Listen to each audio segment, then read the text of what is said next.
뾰루지가 나셨네. 그럼 좀 기대도 하고 긴장을 해서 피부가 좀 뒤집어졌어요. 죄송해요. 호호호.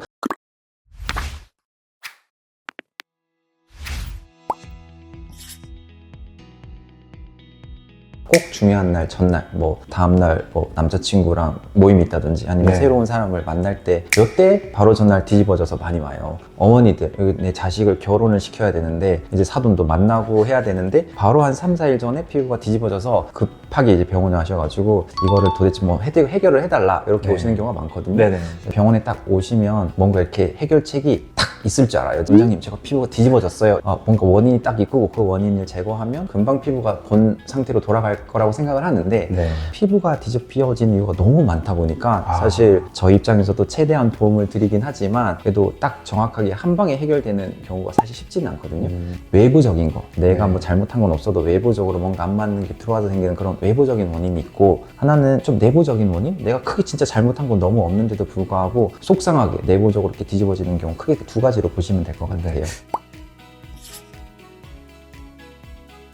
그쵸. 그게 사실 아까 말씀드린 대로 이제 외부적인 원인, 내부적인 원인인데 외부적인 원인은 우리 흔하게 얘기하는 사람들이 뭔가 접촉해서 피부염이 생겼다, 뭔가 이렇게 중요한 모임이 있으니까 새로운 화장품을 좋은 걸 한번 사가지고 써본다든지 아니면 누구한테 선물 받은 고이 아껴뒀던 비싼 화장품을 한번 써가지고 갑자기 뒤집어지는 그런 외부적인 원인도 있고, 진짜 내일은 중요하다, 잘 보여야지, 새로운 그런 소개팅 남한테 잘 보여야지, 갑작스러운 스트레스나 뭔가 이렇게 너무 심각한 고민, 유독 잘해야 되겠다는 그런 호르몬이 다 스트레스로 작용해서 피부 면역이나 피부 장벽이 깨져서 생기는 경우가 사실 확률적으로는 조금 더 많아요. 그러니까 면역이 떨어지거나 스트레스성으로 유발되는 경우가 사실 확률적으로는 조금 더 많다, 이렇게 보시면 될 것 같아요. 근데 살면서 내가 처음 뒤집어지시는 분들보다 자주 뒤집어지시는 분들이 더 자주 뒤집어져요.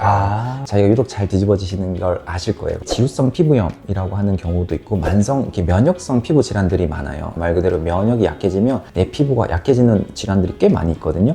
대표적인 게 지루성 피부염이라 그래서 우리 몸에는 지루라는 피지가 이렇게 순환하고 들어오고 나가고를 잘해야 되는데 갑작스러운 스트레스나 면역이 떨어지거나 환절기가 되거나 잠을 잘 못 잔다가 그러면 피지 순환이 안 되면서 피지가 나오자마자 말라버리면 피부가 딱 쪼이고 땡기는 그런 현상이 생기거나 아니면 피지 같은 게 뭉쳐지면 입 주변이나 턱 주변으로 뾰루지 형태로 나타나는 그런 지루성 피부염 형태가 좀 흔하게 나타나고, 혹은 조금 스트레스를 받으니까 열이 오르잖아요. 열이 오르는 거를 일반적인 분들은 밖으로 잘 분출을 하는데 그 열이 오르는 게 밖으로 안 빠지는 분들이 있어요. 열이 밖으로 빠지질 못하고 얼굴로 몰리면서 자기는 술도 안 먹고 그냥 건강한 삶을 사는데도 불구하고 막 이렇게 빨가지는 거를 주사 피부염이라고 표현을 하는데, 그런 지루성 피부염, 주사 피부염, 자극성 피부염 이런 것들이 우리 이제 피부 장벽을 많이 무너뜨리고 이 스트레스를 받으면 나타나는 일반적인 과정이라고 보시면 될 것 같아요. 첫 번째는 일단은 받아들이셔야 돼요. 이게 되게 중요한 얘기인데 마음이 급하면 급할수록 아까 말씀드렸죠. 피부과에서는 악순환 사이클이 있어요. 스트레스를 받으면 피부가 예민해지고, 피부가 예민해지면 스트레스를 받고, 또 스트레스를 받으면 피부가 예민해지고, 이게 끝없는 사이클이 돌기 때문에 그래, 내 피부가 좀 너무 뒤집어졌구나, 어떡하지? 인터넷도 찾아보고 빨리 해결할 수 있는 방법을 찾는 것도 중요하지만 그럴 수도 있지 생각보다 별일이 안 일어나요. 괜찮아져요. 피부가 좋아져요. 내일 당장 중요한 약속에 좋아지는 경우도 있지만 자연스럽게 숙면을 취하고 마음의 여유를 가지면 피부의 면역 기능이 좋아지면서 좋아지는 경우가 많기 때문에 너무 빠른 해결보다는 일단은 마음을 비우고 잘 받아들이고 긍정적으로 생각하시는 게 중요해요. 내가 뾰루지가 났어. 처음 만나는 소개팅 남한테 뾰루지가 났어. 이 뾰루지 보면서 이 사람이 날 안 좋아하면 어떡하지, 이런 생각보다는 만났을 때 그 남자가 뾰루지가 나셨네. 그럼 좀 기대도 하고 긴장을 해서 피부가 좀 뒤집어졌어요. 죄송해요. 호호호. 이렇게 하면 그 좀 인간적인 매력도 있고 생각보다 좋은 또 이미지가 받을 수 있거든요. 피부가 예민하면 속상하기는 하죠. 근데 예민한 피부를 너무 예민하게 받아들이면서 성격까지 예민해지면 그 예민한 피부가 회복되지 않는 경우가 생각보다 많거든요.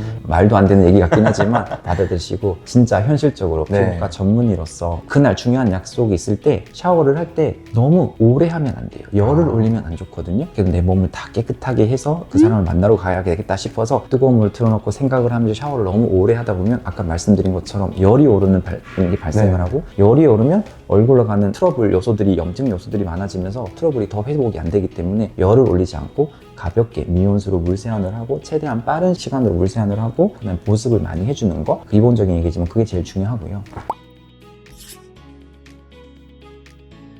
저희가 병원에서 많이 하는 그런 치료 중에 하나인데 네. 집에서도 할 수 있는데 습윤 드레싱이라고 하는 게 있어요. 습윤 드레싱. 네. 말 그대로 웻 드레싱이라고 하는데 생리 식염수 같은 이런 식염수에 이렇게 좀 물을 받아 놓고 꺼즈 같은 걸 물에다가 살짝 젖어 놓은 다음에 요거를 한 1, 2분 담궈 놓고 얼굴에다가 살짝 올려줘요. 한 3분에서 5분 정도 올려주면 생리 식염수랑 이런 꺼즈가 만나서 항염 효과를 일으키기 때문에 안에 있는 염증 반응을 이런 생리 식염수를 타서 이런 꺼즈로 이렇게 빨아들이는 습윤 드레싱을 하거든요. 네. 아토피 피부에 진물이 많이 났던 경우라든지 생각보다 당장 조금 피부 장벽이 안정화되는 느낌을 느낄 수 있으실 거예요. 수돗물 해가지고 수건에다 묻혀서 이렇게 해도 되나요? 아무 장비가 없다. 네네. 그러면 그 정도는 괜찮은데 아, 그래요? 아무래도 좀 깨끗한 거 아. 좋으니까 아마 생리식염수나 뭐 꺼즈 정도는 아니면은 손수건 같은 거까지는 사용이 가능하니까 네네네. 그렇게 한번 하시는 건 충분히 도움이 될 것 수건보다는 같아요. 뭔가